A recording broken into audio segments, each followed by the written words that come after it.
Dentists hide this from the public.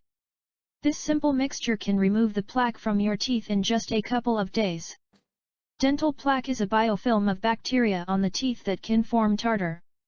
At the beginning, the plaque is colorless, but it turns to yellow when it forms tartar.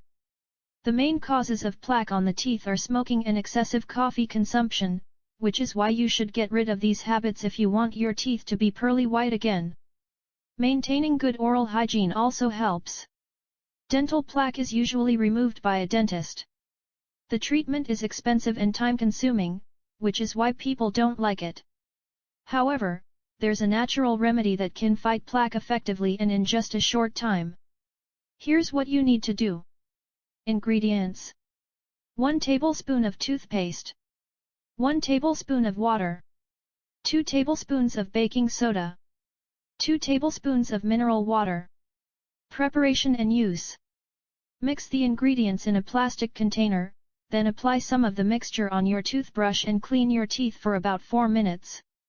Repeat the process once a week for up to a month and you will be able to remove the plaque from your teeth and improve your oral health. Last but not least, make sure that you share this very useful information with your friends and family. You may help someone in need. Thank you and have a nice day.